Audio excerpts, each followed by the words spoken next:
Well, kaya kong pag-usapin si Chiqui Reyes at saka si Louie Alas. Di ba? Alam niyo naman. Sample. Chiqui Reyes, as far as Gilas is concerned, we continue to look for ways so we can improve the game. Tapos mag-uusap sila ni Louie Alas, di ba?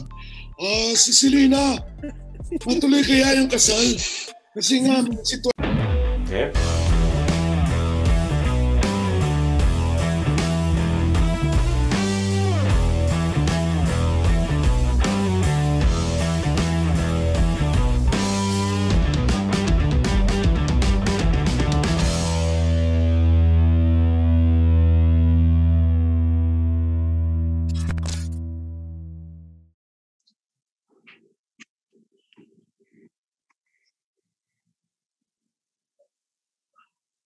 Awkward. Hirap na palabas na po. Aminin nyo, na-imagine nyo yung FD nyo nagwawala dyan sa gilid, di ba? Nagagalit na sa inyo. Yun na nga daw eh. Welcome everybody to 2OT and we are so glad na for the first time, 10 current anchormen ng PBA and nagsama-sama sharing the same air. Everybody is here with me and Carlo right now. We've got Sir Sev Sarmenta right there, our horny Charlie Cuna, of course, Jutt Sulit, Araneta, Araneta, Paolo Del Rosario, and James Velasquez from TV5 to Signal PBA Rush. Nagsama-sama po tayo dito kasi wala po kami magawa. Hi guys. Just quickly, going around the room, guys, of course, we all miss hanging out with each other. Kamusta kayong lahat? Let's start with Sir Sev. Sir, how have you been? Sabi nga ni Donald Trump, malapit na ako magkaroon ng cabin fever eh. Malapit ko na gawing Coliseum tong bahay ko eh. Ang hirap i-play-by-play ng mga langgam at saka mga gagambari. Hindi pwede may kasamang foul kasi kinain ng gagambay yung langgam eh.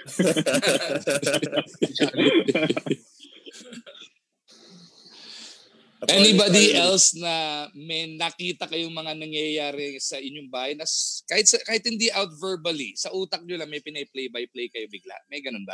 Parang kayo, sir, yung mga karera na langgam. Ako wala akong kasama sa bahay eh. So pag meron akong makita dito, medyo may problema rin. So okay lang. Wala pa naman ako nakikita. Ako pag nagtutukay ako naka-mute. Tapos yun yung pinay-play-by-play ko. Ako nagbabalik tanaw doon sa mga old games pag pinapalabas, nakakatawa dahil nakikita mo sila Steve Watson, nakalimutan ko na yung headband niya, pati si Francis Arnaiz pag naglalaro, and nice to see sila Fabiosa, sila Dondon Ampalayo. So okay din dahil nakakaaliw yung mga old games sa pinapalabas. So let's start it out with questions from our viewers on Facebook Live. Mainit agad yung tanong. Your most embarrassing moment as a PBA anchor. Let's start it out well. Siguro umpisahan natin kay Attorney Charlie. Embarrassing moment? Well, siguro marami tayong times na mali yung pangalan na sasabi natin or yung play, mali yung sinabi natin na nangyari. Sabi natin layup pero jump shot pala. But I guess one that really I can recall clearly was when Sol Mercado was still with Wellcoat and he was teamed up with Gabe Mercado. They finished a fast break together and I said the fast break was completed by Gabe Mercado. It's a totally different person, di ba? One of our comedians here in the country. So, di ba? And nag-react talaga. Pati yung partner ko, I forget. I think it was Barry Pasqua, the late Barry Pasqua, whom we miss so much. But I think he laughed and he couldn't talk, no? He couldn't talk for a while. So I had to just try to keep going after that. That's one that clearly sticks out. I'm sure there were others. And for the audience, marami silang sinasabi ngayon siguro. Marami kang embarrassing moments, di ba? Para sa kanila. Pero yun yung naalala ko ngayon. Next I'd ask is si Jutt kasi alam ko yata yung sasabihin niya tapos ako yata yung partner niya. so Actually, may iba dapat ako sagot kasi ang dami ko nito mga embarrassing moments eh. Pero nag-off tube kami ni Carlo Gilas. Tapos ano yun, Jones Cup, Carlo?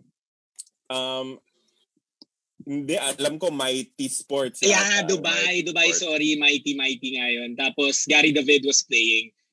Tapos he was off rhythm the entire game. And finally, he hit a couple of threes or 3 threes in a row. So sabi ko kay Carlo, hype na hype pa ako. Sabi ko, Carlo, I have 3 words for you.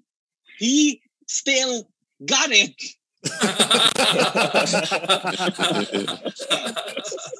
Nag-hand signal siya sa akin. Go, 4 yun. 4. Anyone else has one? Anyone else? Then, sige, ako na muna yung magkukwento dun sa embarrassing moment ni Jutt. It was the PCB. Ba't kay Jutt? It was sobrang classic eh. It was the PCBL, an up-and-coming league featuring mga semi-pro amateur players. So, nag-honey shot si Direk. Tapos, tinutok dun sa league founder. Sabi ni Jutt, and of course, our hard-working founder of the PCBL, Mr. Buddy Encarnacion. Sorry, Boss Buddy. Sorry. Naglag na on-air, boy.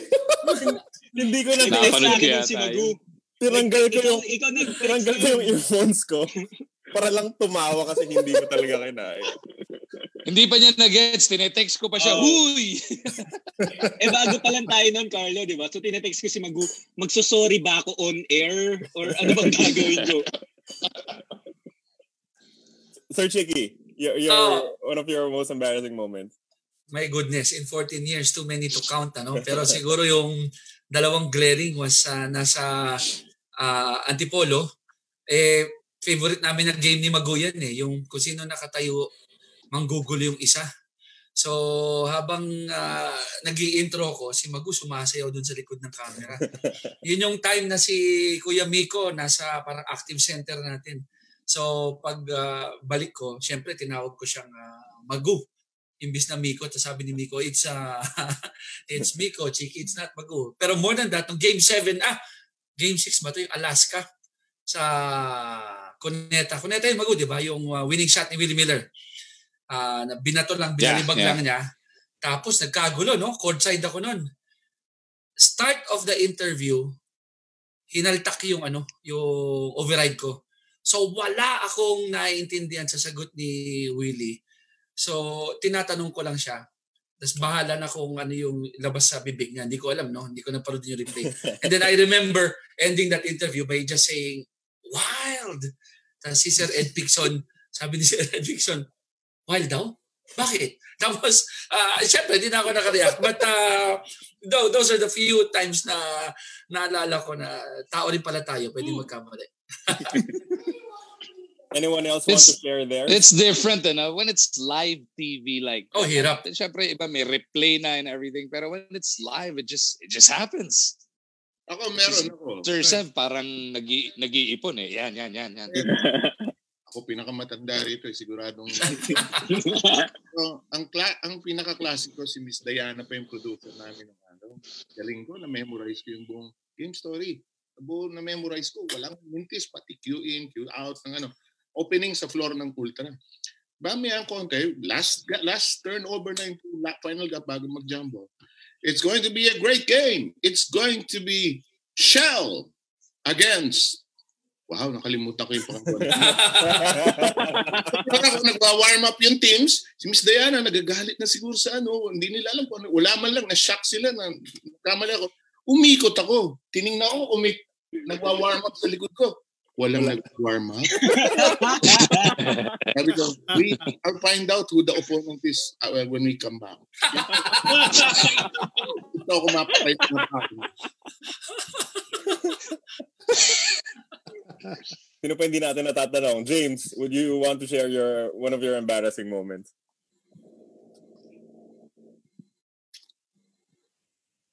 James? Yo, my internet is funky. Embarrassing, pinaka-naisip ko na was I was doing a volleyball game with Coach Ronnie Magsanok pa. And it was taped.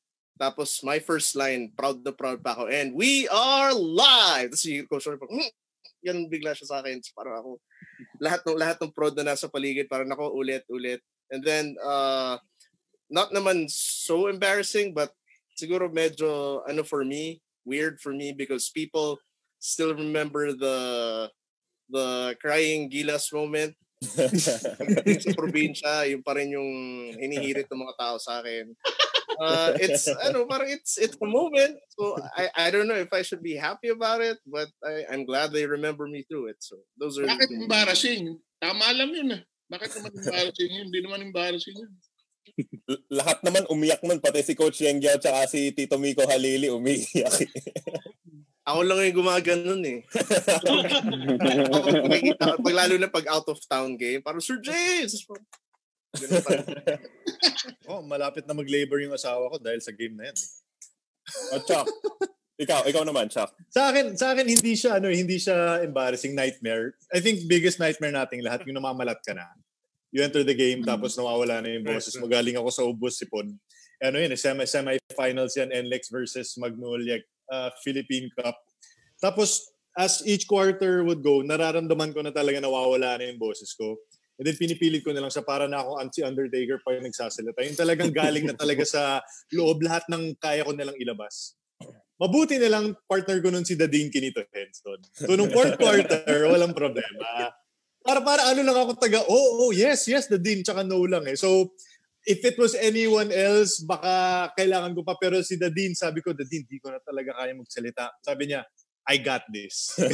Walang problema. Dadine yung partner ko nung fourth quarter. All good kami ni Dadine ng game na yan. Perfect ka, partner. Paolo, your most embarrassing moment. Nag-spiker surf. Fairly recent lang to eh. Nag-spiker surf ako. And then my partner was Sheila Salaysay. And we were doing a game that involved a player named JV Sumagaysay. Mm-hmm. So I was going through the rosters. Pre-game. I was getting ready to do my thing. Had everything scripted down. I was ready. Came in a lot of energy. I was like, welcome to the Spiker Surf. My name is Paolo Del Rosario alongside Sheila Sumagaysay. Sheila, right beside me, turns around, stares at me for like a good 5 seconds as I continue as if nothing happened.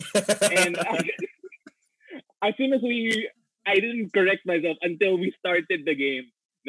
Hello, welcome back to Spiker Surf. I'm Paolo Del Rosario alongside Sheila Salaysay. Thank you very much for joining. But until right now, si Sheila, she makes fun of me for that. Pero sobrang a heart and throat moment. The moment I said Sumagaysay, I realized I made a big mistake. And last but not the least, Aaron, Atayde. Well, I have a lot of embarrassing moments. It happens a lot to someone like me. But in the game or in life? Parang lalo nahugot mo na. No, period. I had a moment like Sir Sev where I think it was the UFL where I forgot both teams that were playing, not just one. Because when we were doing the UFL before, we had to do both matches. So I forgot who was playing in the second match.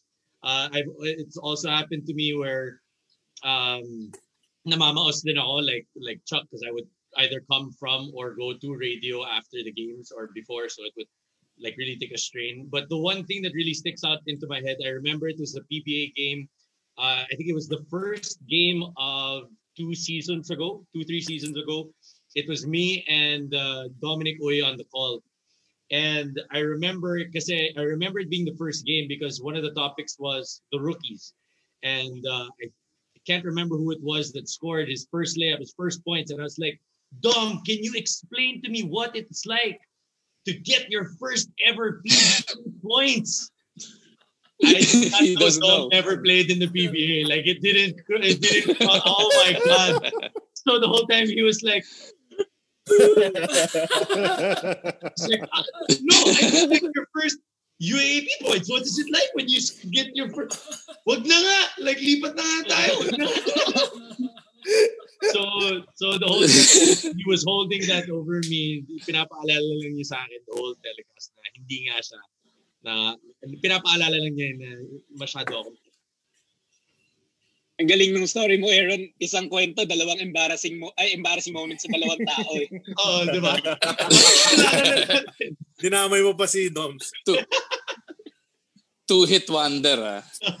Everybody always remembers us, every single one of us here, mostly for telling stories. But nobody really knows, or not everybody knows at least, kung paano tayong lahat nagsimula sa industry na to. I guess that's something that people have always asked. People have asked us that individually, but ngayon subukan natin to go around the room. How and when did you get your first break? Sir Sev, siguro sa'yo yung pinaka-interesting dahil black and white pa yata nun.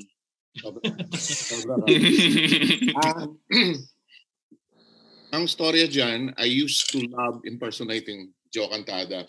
And when I was in production and advertising, the guys na kasama ko would turn off the volume. Tapos, gagaguhin ko yung coverage nila nung araw. There's rebound is taken by Aaron Torres, unable to succeed in finding another way, Dr. J, as you look, Andy. So, people kept laughing dun sa editing session.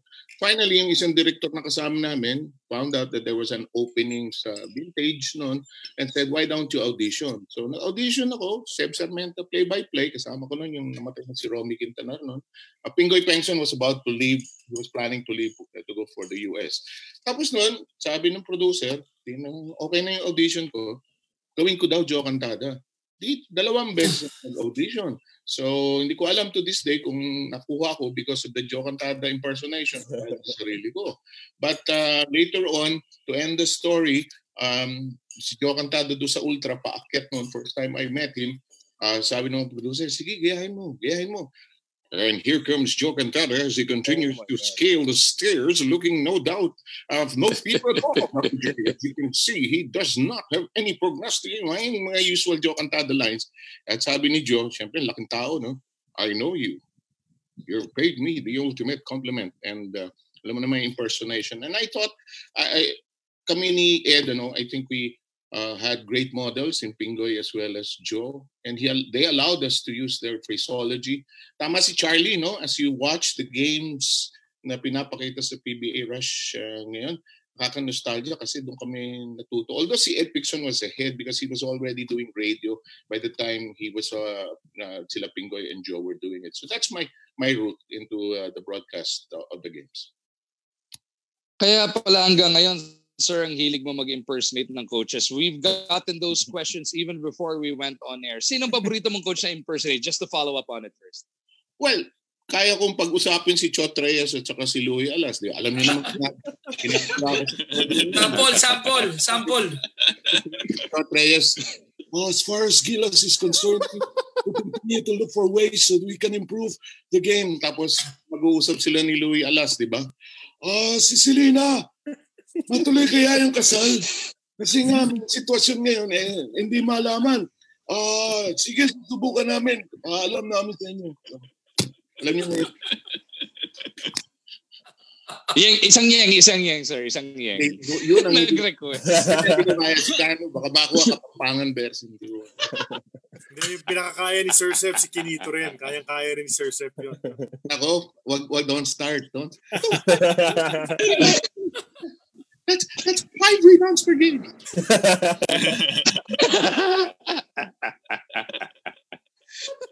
Ito si Attorney Charlie. Ang tagal ko nang kasama din, Attorney Charlie. Sa radyo pa lang all the way back then. Can you tell us how you actually broke into the industry? Well, I was finally able to break in 2004, but I wanted to be part of the vintage crew even back in the early 90s, no? Problem is I got sidetracked. I went to law school. So I had to finish that. Na yan? I had to finish that first, no? But afterwards I really looked into it. I was able to attend a sportscasting seminar. And you know that, Magoo, because you attended that same sportscasting seminar about a few months after I did. And we were given a break. I was given a break at that time. One of our colleagues, was able to make me sit as a radio analyst at the start. I was a radio analyst for a couple of months before they converted me into an anchor. And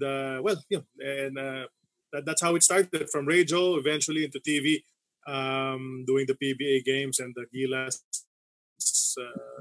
games and international tournaments. So that's really how it started. Just something that you wanted to do when you were a kid, and then suddenly you're doing it already. So it's been quite an experience. Ikaw, Chiqui, paano ka nakapasok? I tried my luck late 90s, early 99 or 2000. Nagtatrabaho ko noon sa isang FMCG company. Tapos nag-audition ako. May VTR noon sa Makati Coliseum. PBL pa noon, no?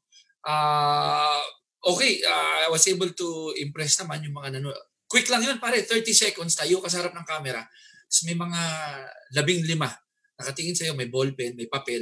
Magsasalita ka lang for about 1-2 minutes. Monologue, kung sino ka. Tapos sabihin sa'yo, tawagan ka namin. And then they called me up. Problema, may corporate job ako nun. So, hindi ako nakatuloy dahil conflict sa schedule. 6 years down the road, I still remember that. October 2, 2006, nakunan yung asawa ko. Dapat unang baby namin. So, nasa hospital kami nun. Tuesday, October 3, I was going through the papers. Nakita ko na may Collegiate Champions League na i-cover ng Solar. Got the number, called up Solar. It so happened, may mga ilang kaibigan tayo doon. Nagtanong ako kung pwede ako mag-audition. 3, 4, 5. October 6, pinapunta ako sa Ateneo, sa Blue Eagle Gym. Pinagdala ako ng 3 polo na iba't ibang kulay. Pinaupo ako doon. Partner ko si Mark Zambrano. Binigyan ako ng listahan ng mga players. May pangalan, may numero. Pagdating ng players, may numero. Pero iba-iba yung pangalan. So yun yung una kong audition. It's the first time I saw Greg Slaughter. The first time he shot a basket dun sa game na yon, corner 3 points pa nung nasa Visayas pa siya. And it was forgettable audition. Sabi ko, hindi ako, corporate lang ako. Hindi ako para dito. The next thing I know, they called me up and they gave me my schedule. So from PBL, Collegiate Champions League, then PBL kay Commissioner Chino. Then napunta tayo kay Solar sa PBA, and then TV5. Yun na, dire-diretso na. Yun yung back in those days. If we think we all have grown up in basketball, I'm guessing si Paolo literally, because you're the son of one of the greatest superstars ever that the PBA has ever produced. In their family. Okay. In their family. True. But there was a point that he wasn't even the best player in the house, funnily enough. It's familial things kasi I don't think a lot of people know this, but brother-in-law niya si Elmer Lago. So there was a time that we all shared the same house. So it was really interesting growing up. Ako getting into the industry, it was you mentioned it. A lot of people actually assume that because of who my dad is. He also entered media after his playing career. He also started broadcasting. A lot of people assumed that I wanted to follow in his footsteps. But my first job ever out of college actually was being a field reporter, literal field reporter para sa UFL at that time. And I only got that job because yung field reporter at that time, si Joan Reyes, wanted to go and become a yogi, and she went to Nepal. So they called me up because I auditioned 2 years before and they still had my number. So si Direct Nick Earnshaw, Miss Fortune, called me up, had me shadow Joanne for a while, did half a season, and then I thought that, hey, it works out, pero sa totoo lang, I felt like I had to shake off the notion na I got the job in the same network that my dad is in, fortunately or unfortunately, by taking another job. So I went to CNN for a while as a writer. And then with my time there, eventually, TV5 actually came back, Signal came back calling, asking me if I was interested in actually doing work for the PBA. And I'd never done that at that point. And sa totoo lang, that was one of the goals in the end. And at that point, after 2-3 years in CNN, I felt like I kind of earned it. And baptism through fire. I went into my first PBA game not knowing how to commentate a game at all. Prior to that, I've only called football games. And I went into, I think, the last elimination game of the Philippine Cup at that time and Ali Pico's my commentator. And that was the most European-sounding PBA game I think we've ever broadcasted kasi parang football yung commentary ko. So, growth till then. And that's how I started out in the industry. Pero in terms of like loving basketball, I think that's a different question for everyone else. But Pao, given the impact that your dad made on the sportscasting scene, grabe yung iba yung Richard Del Rosario pagdating sa sportscasting. Doon siya naging world-renowned talaga. Does that put more pressure on you? Yes and no. Kasi, yes, in a sense that when people listen to me, they feel, some of them actually say to me on the side that, oh, you sound just like your dad, or if I try to be lighthearted on there, oh, it's like what your dad did. And I'm not trying to escape his shadow kasi sa totoo lang, sometimes he's literally beside me. He's my analyst. So there's no escaping anything. Pero just going through it, it's more of, forming my own. I'm amongst everyone on this call right now, I'm probably the least experienced one here. I've had 2-3 seasons with 2 seasons maybe with the PBA. I've done more football games than basketball games, probably more volleyball games, and I'm still learning to finding voice in it. Kasi iba talaga yung boses ng pang-basketball eh. Iba yung boses ng pang-volleyball, iba yung boses ng pang-football. So sa basketball, I'm getting there. I'm still learning. I talk to my dad about it. He gives me. My dad's a mean person off air, by the way. He puts down the headsets and then he says that, okay, so ito yung mga ginawa mong mali. Okay, let's go, let's work. So yeah, I mean, grateful, a bit pressure, but it's something na, I welcome kasi sa totoo lang, it's the only time you can grow, diba? Pasensya ka na, Pao, kasi pag siya ang kasama namin, inaapi namin yung tatay mo. Oh, I know. It trickles down eh. Kami nang bahala ro, kami nang gaganti para sa'yo. Pati daw sa mga chat groups yun yung balito. Pay it forward. Raan ang kunwari ng free throw shooting, wala man. So from field reporting to the anchor's chair kay Pao, no? Isa pang reporter or former reporter natin, si James. He used to work for GMA, di ba? Yeah, that's where I started straight out of college. I don't know if Sir Sev remembers this.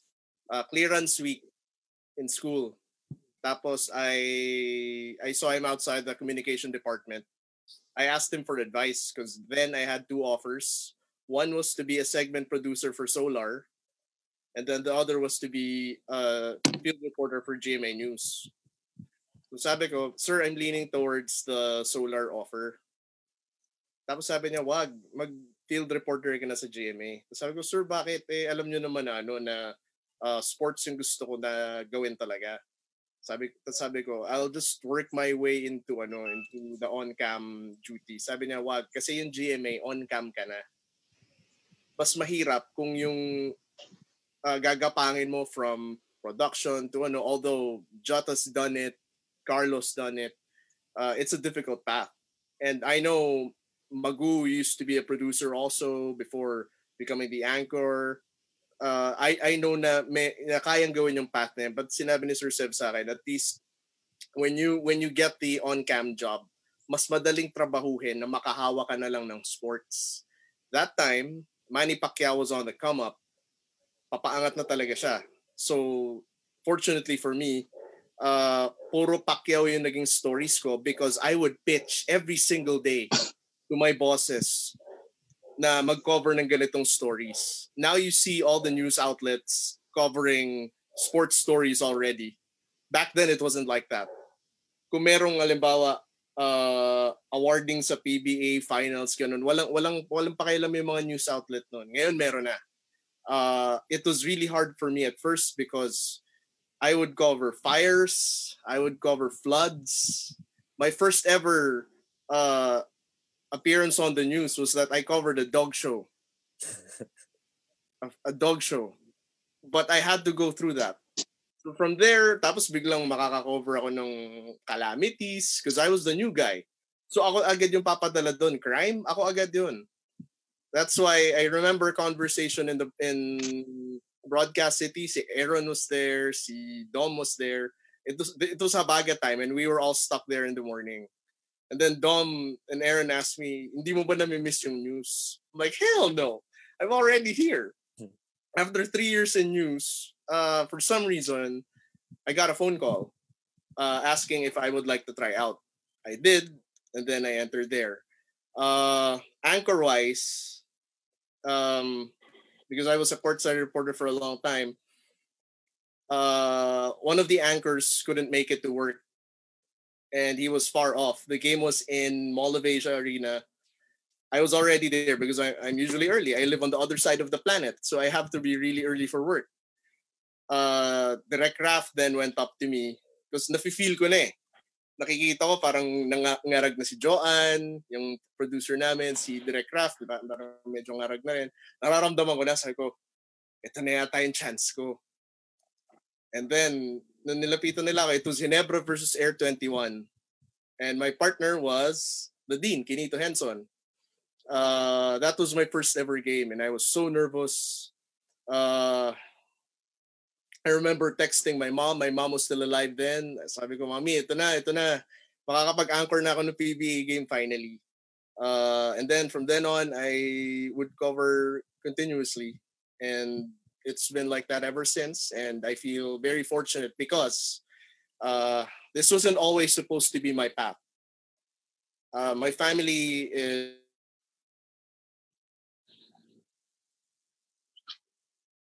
James? Bro, I think we lost James. Naubusan na load. Oo. Naubusan na load I think we yata lost si James. Fade out si James. Talaga. Kasi si Aaron nawala eh. Kung lalabas yung tubig sa ilong ko, wag kang ganyan. Bira. Balikan natin si James maya. Si A nawala. Ano yan? Binanggit na ni James no na si Jutt, one of the guys who came up through the production route, through the other side. Is it as tough as he made it sound, Jutt? So, I would say tough in terms of it will really test your patience. Lalo na kasi, to be honest, when my real start was back in 2011, I was in my last year of college in UP Los Baños. Tapos, nakuha ko mag-courtside reporter for NCAA, Mapua. Tapos, ABS-CBN pa ang may hawak at that time before it went to 5. So, usually, 2 taon ka makakapag-courtside with ABS. Excuse me. But, that year, after nung first year ko, naputol yung kontrata ng NC with the network. So, the NCAA moved to TV5 and I had just graduated from college and parang, what's next for me? Sabi, wala eh. Audition na lang for UAAP. I tried it out. I didn't make it because they wanted new faces.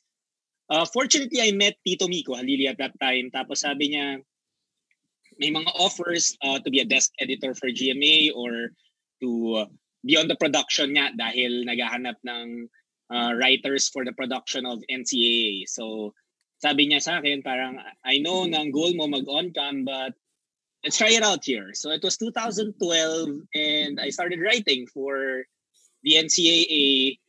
A few months later, I was able to write scripts for the PBA, but it took me 3 years bago ko nakaangat to on-cam. And I remember WNCAA opening pa yun.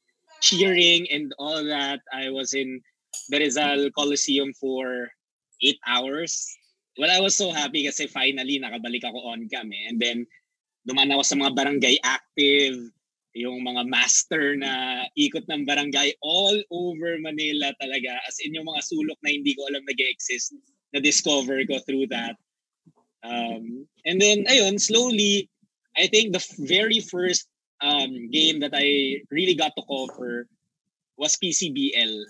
Thankfully, nabuo ni Boss Buddy Encarnado yung ligang yon. Sinigurado ah. Yun, first partner ko, Charles Chu. Tapos, memorable yun sa akin kasi si Carlo. Carlo, back-to-back kami ni Carlo nun eh. First game ako, second game siya, tapos pareho kaming first day on the job. As a basketball anchor at least. So that's my story. Pero I had to wait it out talaga as part of the prod. But I'm still lucky kasi I still get to prod now. Alam mo, Charlie and Sir Sev, nakakamiss si Jutt pag siya yung nasa likod na stats prod. Nag-iiba yung graphics natin sa stats nung nagsa-stats prod pa to si Jutt. Balik ka na lang doon. Start na naman. From Jutt, Tanungin naman natin, the youngest member of the TV5 rotation, Chuck Araneta here. You were also doing PBA Rush before, di ba? Bago ka nag-TV5. Pero before that, how did you actually start? Yung sa akin kasi my story is it's full of failure. Simula nung college pa lang ako, every single time I try to apply for courtside reporter sa UAP, there was always a Leah Cruz na hadlang. Kaya bag para makuha ako. So and then whenever I try naman sa Solar, yes. It's parang I feel you kasi the first time I auditioned nung UAAP, di ko maintindihan kung bakit nagdesisyon silang si George Rocha kunin Diba? Bakit kaya? Diba? Parang bakit nga kaya, no? Si Leah George Cruz, Rocha, Chuck Araneta, diba hassle So I feel mali sila doon, pare. Yeah, pero Leah's a good friend. Bad namin ni Carlo. So may cambio Yeah, but then after college, nag-apply ako sa Solar. At the time kasi, ang haba ng buhok ko, abot ko siya dito sa ko. So, hindi ako nag-register. Ano mo? Hindi lang Off-cam kasi. Off-cam yung Bad boy. Basta mas mahaba pa yung buhok ko sa Sir Mags nung prime ng hair mo nung a few years ago. Mahaba pa siya nun. Mas mahaba sa buko, no? Mas mahaba pa. Ng konti lang. Alam mo, singit lang ako kay Chuck. Kasi may problema nun, hindi matanggap ng producers nun. Ang courtside, ilan sa inyo nag-courtside? Si Aaron, si Adamson nun. Hindi talaga pwede. Hindi pwede kasi sa Ateneo sa Lasal, lalaki pa rin yung courtside. In-explain ko sa iyo yung Chuck, di ba? Nung hindi talaga mangyari. Sabi ko, naku, Chuck, hindi talaga kukuha ng lalaking courtside. Baka sa ibang schools. Mo si Aaron. Aaron, ano nga ginawa mo? Adamson, ano? Adamson, sir, yes. Yeah. And yun na nga Yun ang nangyari doon Parang hindi nila mag-gets na Ateneo or Lasal because of all the crazy reasons would have a male reporter, although qualified naman sila Chuck and si Aaron for that matter at that time. Wala, George Rocha talaga. George Rocha, Magoo, Leah, Chuck, di ba? Parang... Grabe. I'm just kidding. Tapos sa Solar din work out. And then, that was around mga 2008. Tapos naisip ko, baka naman hindi talaga siya para sa akin itong broadcasting. So, I actually went into corporate for 8 years. I worked in GMA and marketing. Pero I would still find ways to na magparamdam sa industriya. Minsan, sumasabay ako kay Carlo tsaka kay Sir Magoo sa FTW taping nila. And then, but after a while... But before that, you guys already had yung isa, di ba? From the stands. Yeah, we still had that. That was also that. Me and Carlo and then our good friend si Paolo Bustamante, we also had our sports podcast. That started in 2010. And I think that was sort of our way na kahit hindi kami talagang nasa industriya, to still have a voice and to still at least build a small audience that actually, and we were able to sort of also share yung mga opinions namin, yung mga thoughts namin.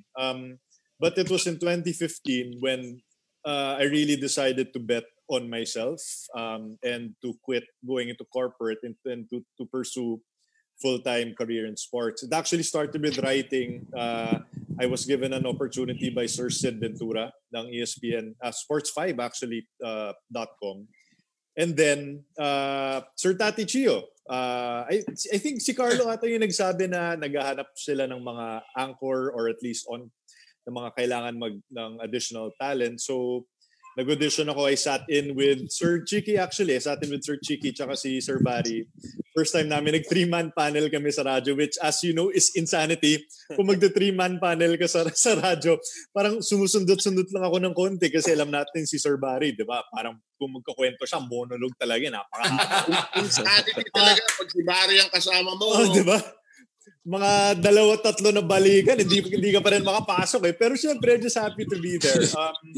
And then eventually, nakapasok na sa radyo and then I was given an opportunity with Signal. James was actually my first partner ever. I was the analyst of James Velasquez. And then, nagsunod-sunod na siya. One of the funniest moments actually was when me and Carlo were actually covering our first game together. Talagang, I think, klasiko pa ata yan, Carlo. De Barbasa na yun. Hinebra game yan. Tapos, I think Alaska Pure Foods or something like that. Tapos nagtinginan kami ni Carlo. Tapos sinabi namin, bro, can you imagine like 8 years ago, we would actually have this opportunity to actually cover a game live. And wala, glory to God lang talaga sa lahat ng pangyayari, orchestrating everything. And this is supposed to be my 3rd season na with TV5, although hindi natin alam kung may season pa ngayon. I mean, One Sports na pala siya. So hopefully, may 3rd season tayo upcoming sa One Sports. Pero hindi ba, pare-pareho kayo ng rota eh. Si Carlo, si James, at saka si Chuck dahil matagal na tayo magkakilala. Hindi agad sports. Si James, although reporter ka agad. Ang ganda nung gig niya kaagad. Ginugulo ako lagi ni James nung para may interview tungkol sa Pacquiao. Nasa kalye kami, nag-interview siya sa akin. James, wala akong masagot sa'yo. Sabi ko sa kanya, 3 questions lang. And that's with the truths, kung saan tayo pumasok. But ang saya nung dumaan sa radyo, no? In not that to say that the other guys who didn't go do radio don't have a better opportunity. Riot lang yung radio, lalo na makakasama mo yung Barry Pasqua, no? Masak ka talaga dun eh. Tama ba naman yun? Foul ba yan? Anong klase? Anong response mo? No? Hindi mo alam kung anong gagawin mo. Tsaka yung favorite ni Sir Barry, pag down 1, may pa. Ano yun, Sir Chiqui, sinasabi parati ni Sir Barry? May butal. Paborito niya yun, di ba? May butal. Tsaka pag second free throw, sasabihin ni Barry, eto na, si Ildefonso, iniumang, binitawan, wala. Yung term niya na iniumang eh. Iniumang, binitawan, wala. So kung ikaw yung nakikinig sa radyo, visualize mo agad in 3 simple terms. Yeah, so malaki tawa. Boss Barry, pwede ka na uminom dyan sa langit. Pero yun yung the best doon eh. Kahit sa baba. Si Aaron pala, hindi pa natin natatanong, no? Speaking, I love that guy. He's my tatay Barry. Aaron, you were supposed to make a comeback this season after spending the last 2 years almost exclusively at Sports Center Philippines. You were supposed to be back on the call this season. Baka kaya hindi natuloy yung season. Papalay. Ayaw talaga ni Lord. But yeah. How did you break in? Well, I wanted to be a sportscaster since I was 4 or 5 years old. I grew up watching sports and I would emulate and I would try and copy them, watching my brother play basketball in the garage. I remember I would have tapes of me like pretending I was doing it growing up in the States.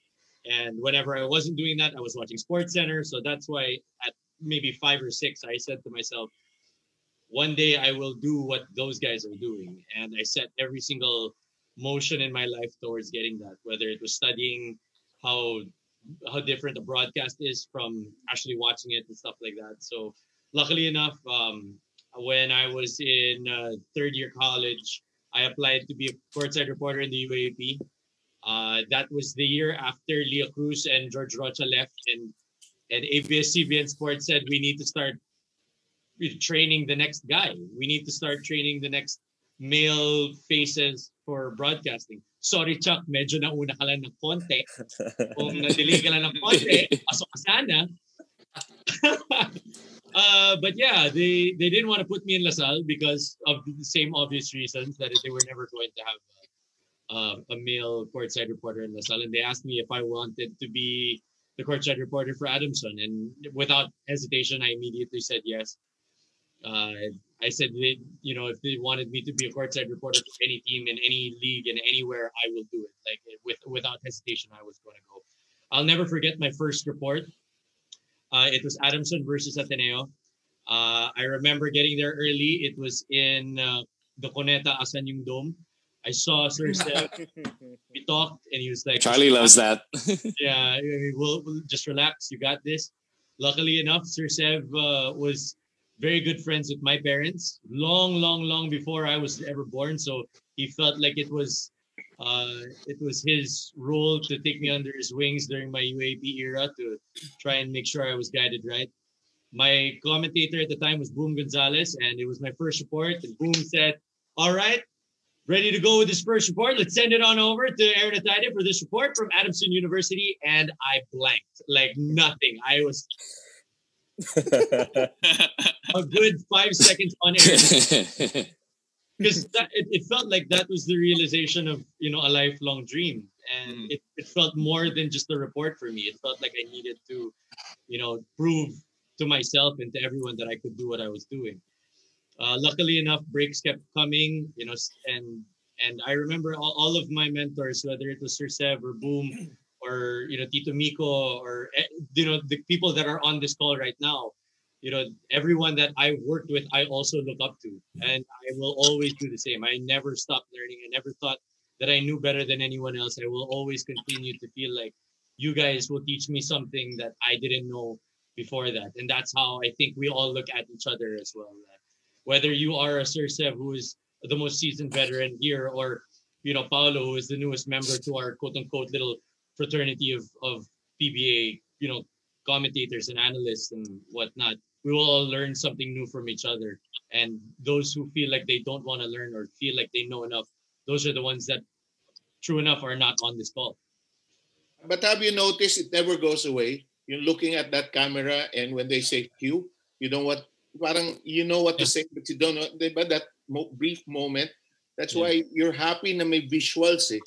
James does this very well eh. Yung match name player do sa visuals sa opening. Ako, I'm very poor at that eh. Kaya ako very But that doesn't go away ah. Yung kabak, biglang yung cue. Nagwawala sila pag hindi tayo nagsasalita kaagad eh. But that's that brief moment to pause and gather yourself.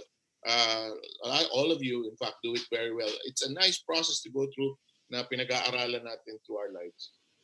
Sir Sev, may nagtanong sa akin one time kung tayo daw ba kinakabahan pa in what we do. So I answered personally from my experience. Na sabi ko, from the time sabihing standby hanggang mag-extra, sabi ko yung kamay ko pasmado.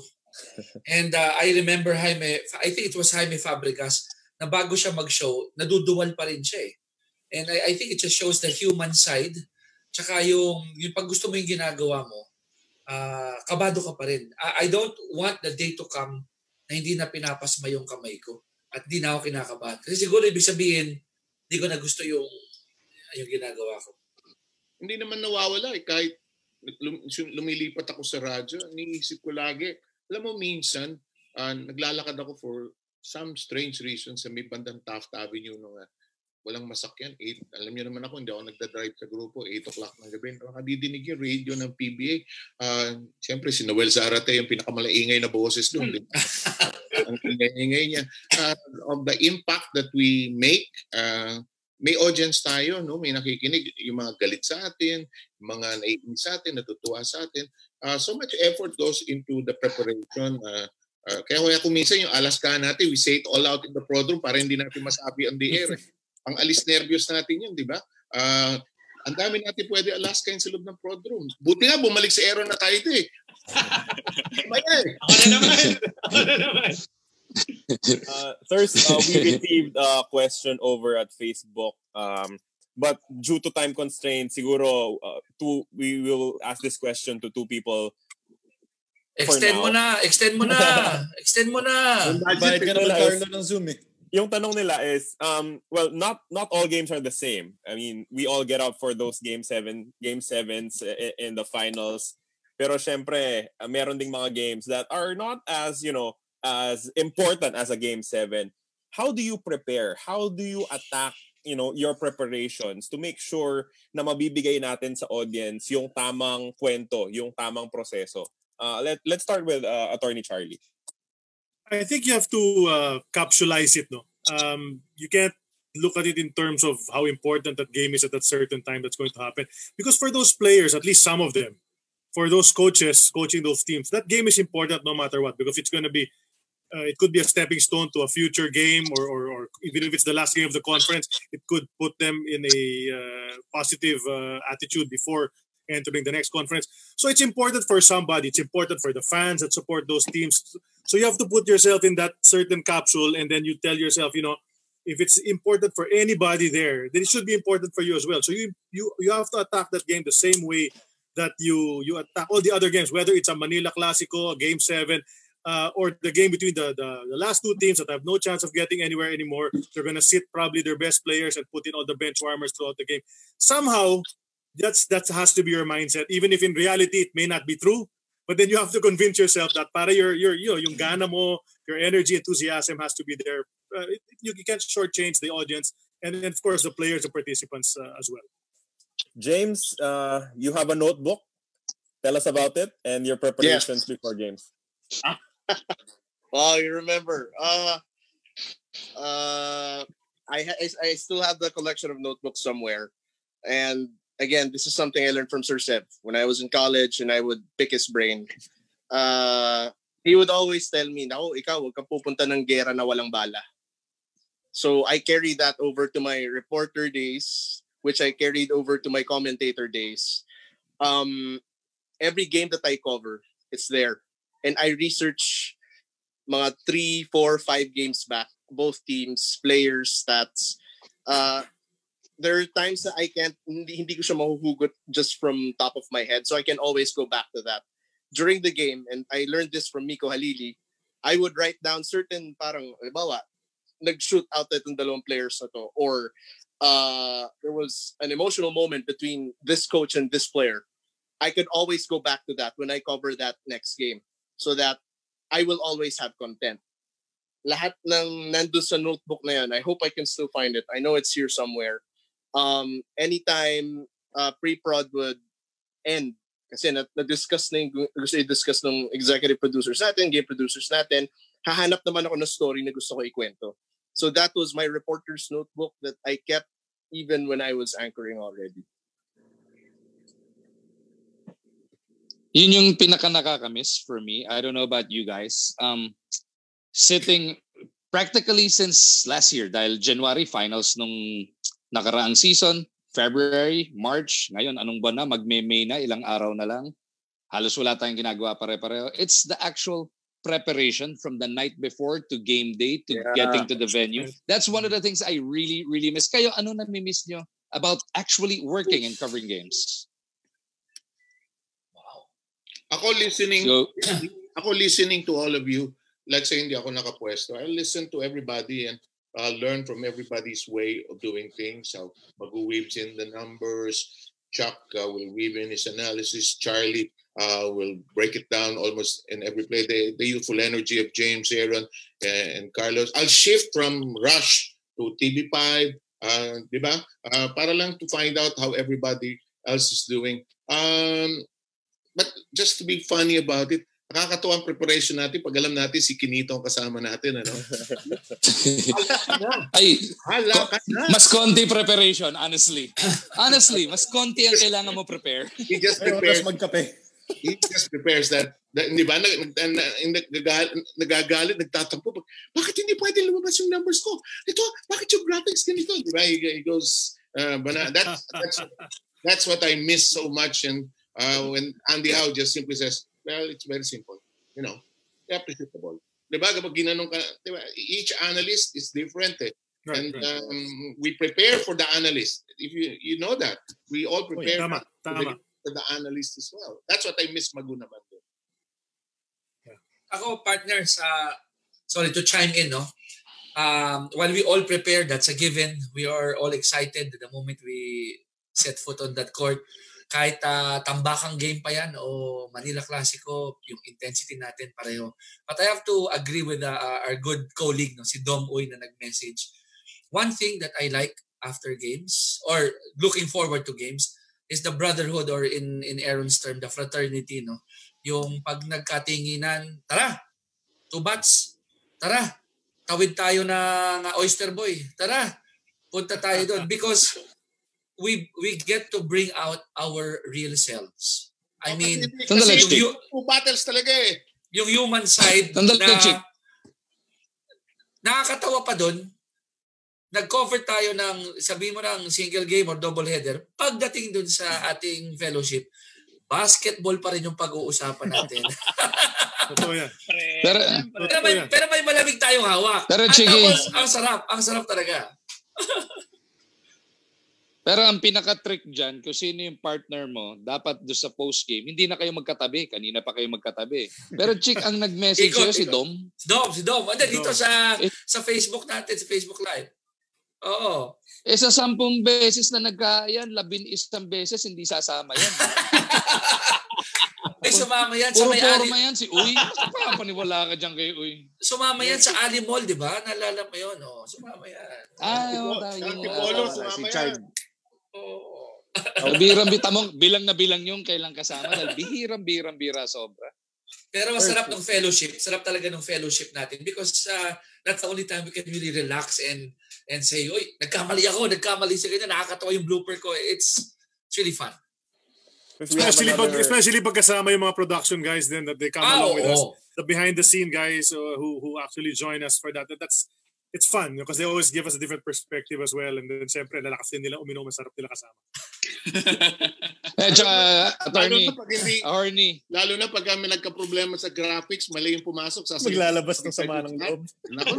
Delikado lang pag si Jolly Escobar kasama nyo dahil yung pulutan, ubus agad. Yun lang ang problema pag si... patay na. Tingnan mo, nagkikwento tungkol kay Jolly. Sila pre-game sa out of town. Oh yeah. Me and Jolly were the crispy pata gang every out of town. Bakit ba ako lagi pinapadal pag out of town? Dahil ako lang ba yung single dito? Kasi lagi ako tsaka si Jolly pag yung malala. Tumingin si Aaron. Ay. Mukhang hati na kayo next season, ha? Pina ka muna. Lalo na ngayon, pag bumalik ang season, bawal na mga senior lumabas ng bahay. Ako nga ang lalong trabaho nito. Nakita nyo.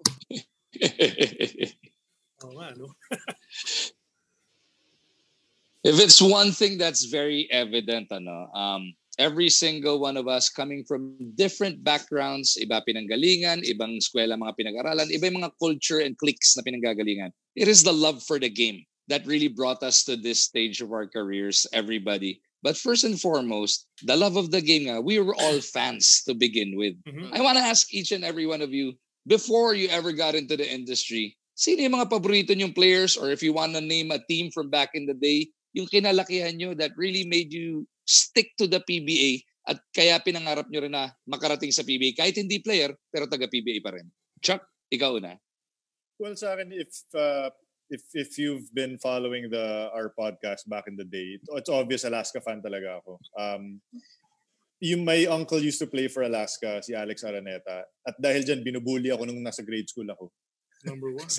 Kasi siya eh. At parang siya yung human victory cigar ng Alaska eh. Pag nananalo eh, papasok nila si Alex Araneta para dumaktak sa last 5 seconds of the game. And alam mo yun?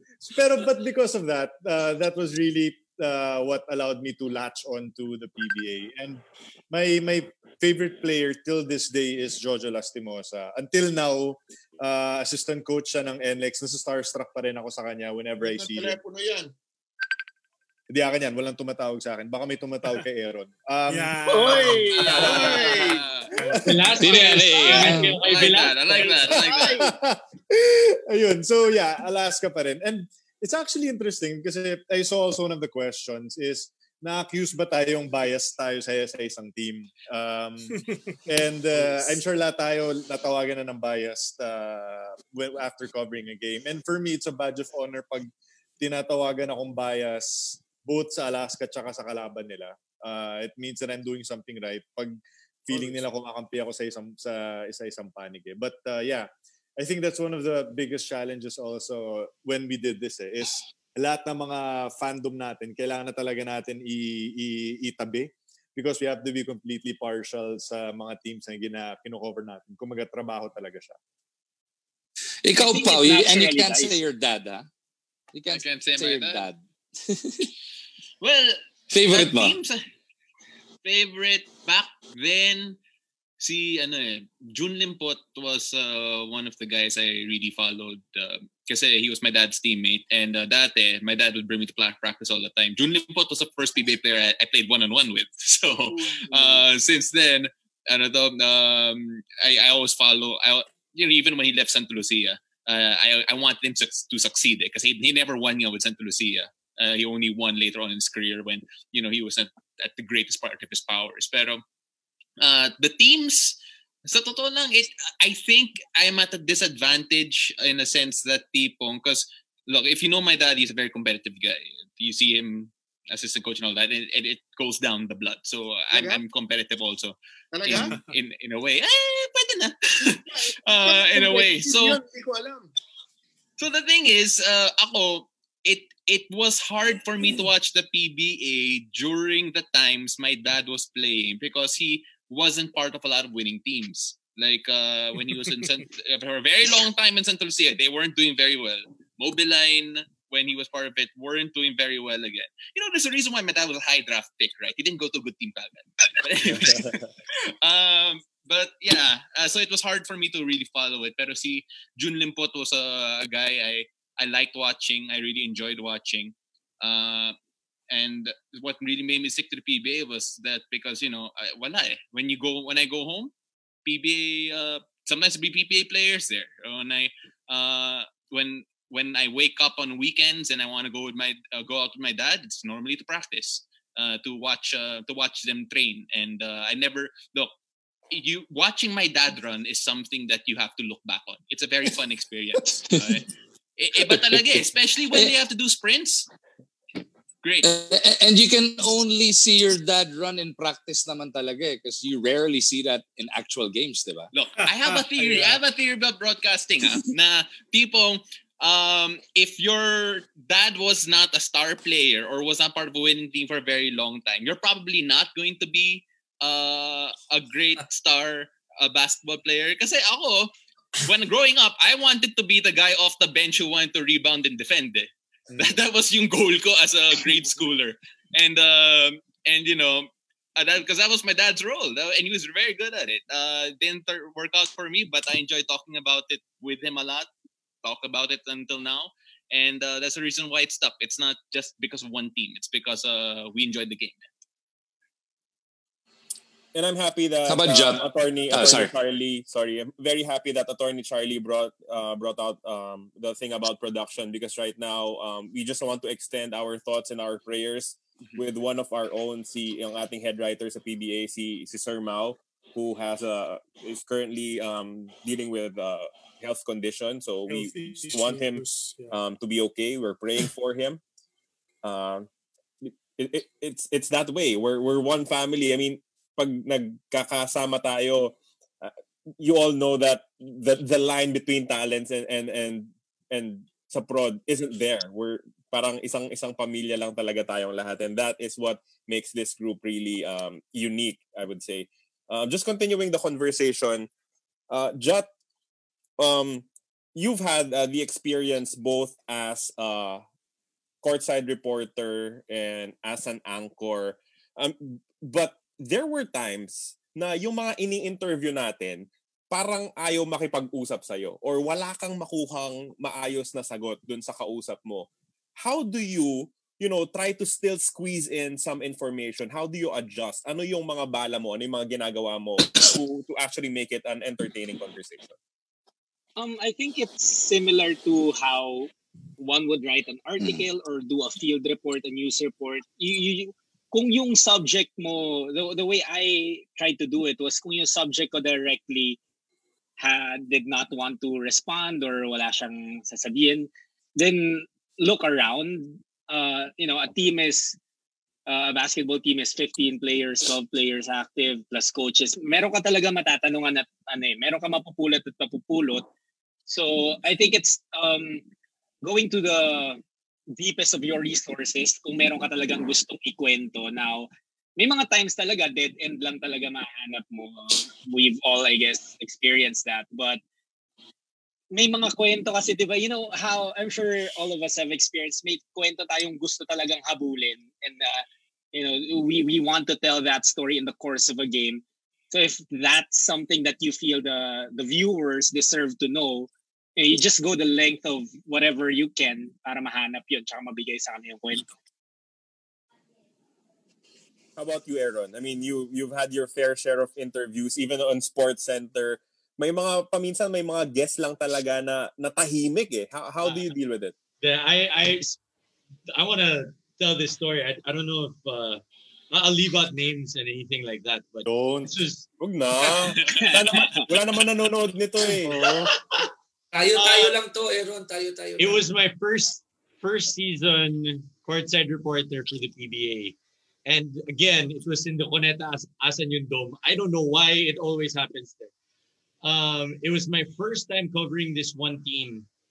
And a lot of the players on this team, I was really close to, so I was talking to them before the shoot around when they walked in.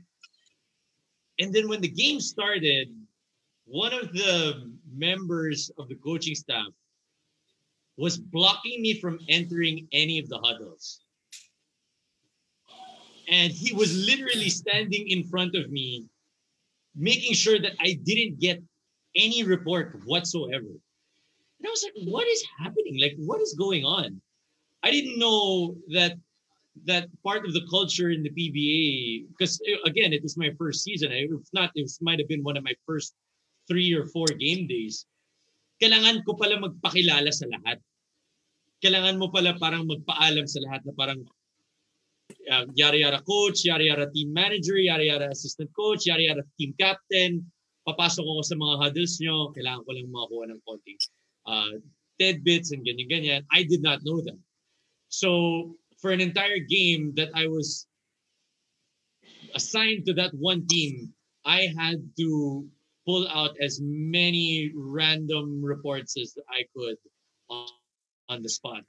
From what I would see on the bench towards what I would see how the coach was reacting. I couldn't say anything about what the coach was saying. So it was very, very difficult. And immediately after when I found out, I talked to whoever I needed to talk to. I talked to the entire team, and I didn't. And then that carried on over to how I treated all the other teams as well. I didn't know that was a protocol, and those are the things that you have to learn. And I think that's how I got used to interviewing later on in my career. I figured out that rapport is more important than a report, where you have to have that kind of rapport with whether it's the players or the team management or the player agents to the girlfriends to the everyone that is involved. You have to have that rapport with everyone to be able to get more and more details that you want, and then you will know what details they would want in and what details they would want out. Yung isa ko ring singit ko lang. Yung isa ko natutunan din, I think players mas komportable sila makapagkwentuhan when you're engaging them in a casual conversation. I think this is for yung mga courtside. Kesa yung may hawak kang pen and paper tapos nililista mo every word that they say. They tend to let loose and tell a little bit more. Kapag yung kwentuhan lang, parang ganito. So anong initials ng team, Aaron? Ha? Anong initials ng team? O yung player? Carlo, if I may jump in, I remember this more than interviewing, yung minsan marami ka na interview, may bangko ka, di ba? May bangko ka, na interview mo lahat receptive. Ang problema, tambakan yung game. O ang problema, yung team na naglalaro, walang panalo. So we still have to make it interesting. I remember si Sir Sev ang anchor nun, courtside ako. Coach Bong Ramos was in a winless season. Pero ang 9 yata na game nila yon, nandun siya. At usapan namin nila Magoo nun, nila Dom nun. Hindi paramihan ng report, magandahan ng report. Yung 2-3 lang yan, pero hitik na hitik. So paano ka mag-report sa isang game na blowout? 20, 25. Tapos ang hirap mag-report up to natsyempohan na parang buryo na yung team ni Coach Bong. Pero siya upbeat pa rin. Nag-request ako sa FD noon kung pwedeng pakunan si Coach Bong. Ni-report ko noon was namatay yung dad niya. Tapos that day, nilibing. And even if nagluluksa yung pamilya, he still went to the game. And I remember, nasa taas, sa opposite side pa Sir Sev, naalala mo yun, kabilang side pa tayo nagko-cover. I remember right after the report, I saw Sir Sev looking the other direction, pero yung kamay niya nakatapat sa akin sa ganito. Kasi sinasabi lang niya repeatedly over the air, well done, Chiqui, well done. Yun yung kasarap mong i-drop yung mic. tapos 4 minutes ago, gusto mong lumabas na dahil set ka na eh. As a reporter, parang wala kang ma-report pero yun yung hugot sa puso. So, yun yung isang challenge I think na napupuntahan natin pag tambakan yung games. What do you do? What can you report on? Mahirap talaga eh. Magoo? I think we've been on over an hour now. Pero sarap nga ng kwentuhan kasi, no? Sir Sev. Part 2 na lang. Part 2. Sige. Sir Sev. Now, Sir Sev, what do you think after all of this? Of course, we're all trying our best to stay at home at least until May 15. Para nga, nakapundar na tayo eh. Namuhunan na tayo ng quarantine ng ganito kahaba. Why not just complete it? But once this is lifted, what do you think our world would look like? The sports, the live sports world, the spectator sports, and for us broadcasters, what will it look like? Nararamdaman natin sa social media, no? Yung impatience. Hindi lang natin, tayo, understandable. Like, we are some of the most active people in events, in production. We can't wait. We want to call games. We want to bring the action to people.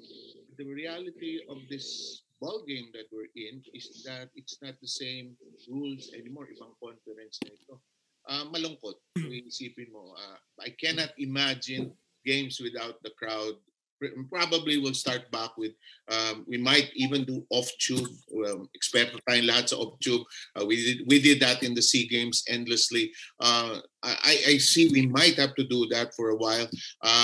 There might not be courtside reports. It's not the usual way of doing things. I'm worried about sports, but we have to play this game slowly.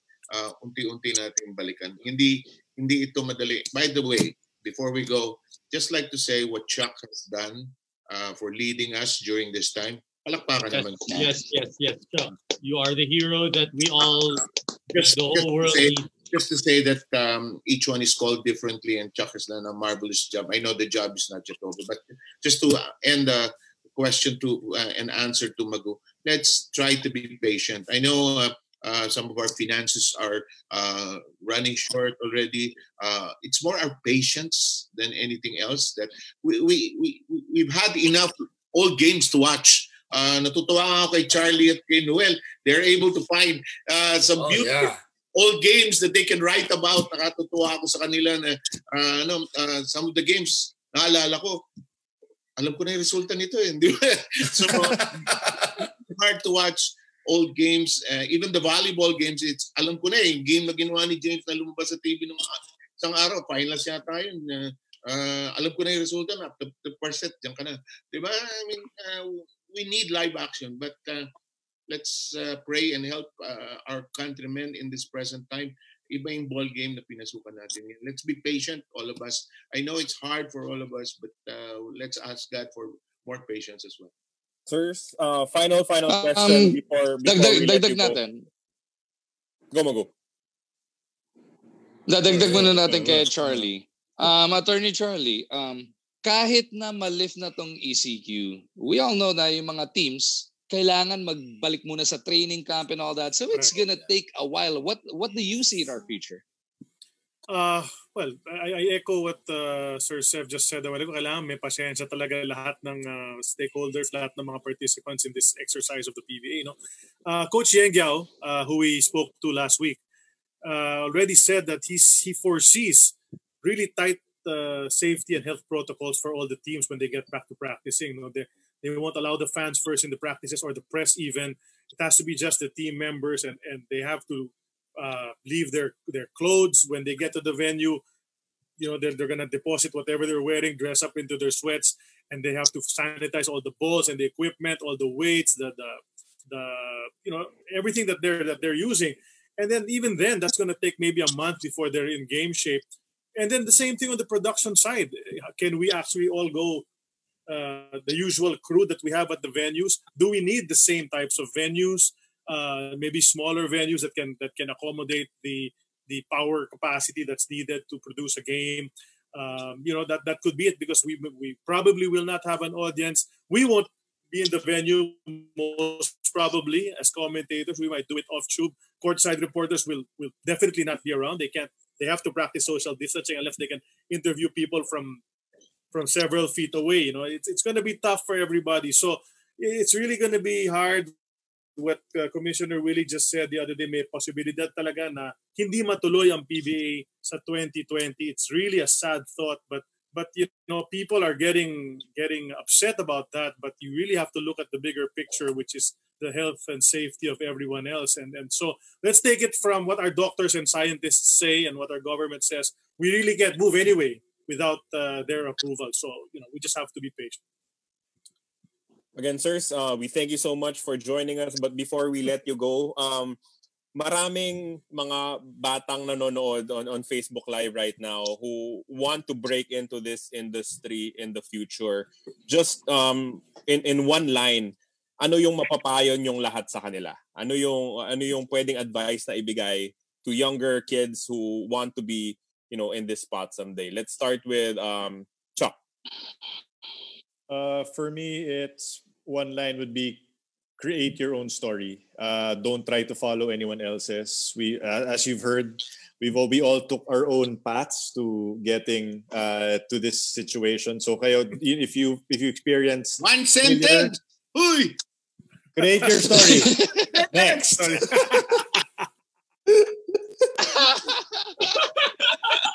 Parang di ko kasi naintindihan yung one line of advice ko, kaya kailangan ko linawin. Create your own story. That's great. Ako, one line. Sorry, natawa ako. Pero paliwanag mo rin, Sir Chiqui. Paliwanag mo rin. Hindi na eh. Gumano na si Sir Sev eh. Ako, ang advice, one line, be yourself. Aaron? Huwag kang uminom na kasama si Magoo. You do that, okay na buong career mo. Kaya mo na yan! No, seriously. The only way that you'll know that it's not for you is if you try it. 2 lines na yan, ha? Oh, yung isa, life advice. Hindi lang career. Yung isa, life advice yung isa. Okay. You're gonna make mistakes. Enjoy it, learn from it. Don't be afraid of it. James. Get ready to do the dirty work. You won't get the glamorous jobs immediately. You'll do other jobs first. Be ready to do that so you'll be ready for the big games. Jutt? Listen and learn. I mean, so many greats have done it before us, and there's always something to pick up and learn. Attorney Charlie. Brush up on your grammar and syntax and expand your vocabulary as much as you can. Love it. Magoo, one line from you. Somebody said it. Thank you, Charlie. I was gonna go with be yourself, like sinabi ni Chiqui. Stay true to the story. Yun lang. My one line is choose your mentors wisely, and everyone in this room has served as a mentor to me. So I thank all of you. So to bring this Facebook Live episode to a close, we would like to request Sir Sev Sarmenta to do the honors and do the extra. One line? Parting words. Extra, sir. Extra daw. Parting words Extra. ba? One line and extra. One line muna. One line then extra. Muna. Turn off the sound and try it yourself. Yun lang, try it. And it is, and that's the final count as to where the results of this discussion in this game will carry us over the next 5 months remains to be seen. And on that note, we bid you adieu. Thank you, gentlemen, for joining me and Magoo. Thank you. Let's have a part 2 very soon. Paolo, you can take off your coat now. I know it's always the yeah. Oh my God, you have no idea. I did this all for you. Gusto mo yan, ha? yung part 2 daw, gabi para inuman. Inuman na sa gabi. Patay. Mabuhay kayong lahat, ha? Hope to see you guys soon. Ano, Magoo, part 2? Bye, guys. Thank you.